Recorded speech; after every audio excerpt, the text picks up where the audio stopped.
Use phone কেনার ক্ষেত্রে আমরা যেই ভুলগুলো করে থাকি, আজকে আমরা দেখবো যে কোন কোন বিষয়গুলো আপনার জানা থাকলে ইউজ ফোন কেনার ক্ষেত্রে আপনি ভালো একটা ডিভাইস পেতে পারেন। Let's start the video.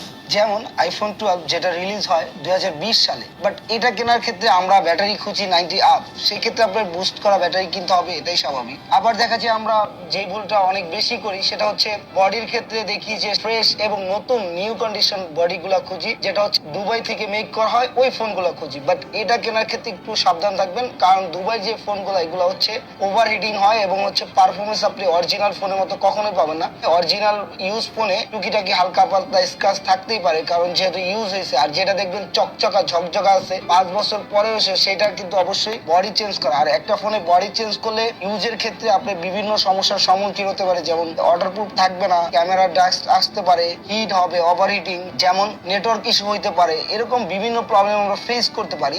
But এটা ইউজ ফোন কেনার ক্ষেত্রে অবশ্যই হচ্ছে টুকিটাকি হালকা পাতলা দাগ থাকতেই পারে। তো ইউজ ফোন কেনার ক্ষেত্রে যেটা করব সেটা হচ্ছে ইউজ ফোন দেখে নতুন না খুঁজে হালকা স্ক্র্যাচ ওয়ালা, যেগুলো হচ্ছে টুকিটাকি স্ক্র্যাচ আছে এই টাইপের ফোনগুলো নিলে আপনার জন্য বেটার হবে।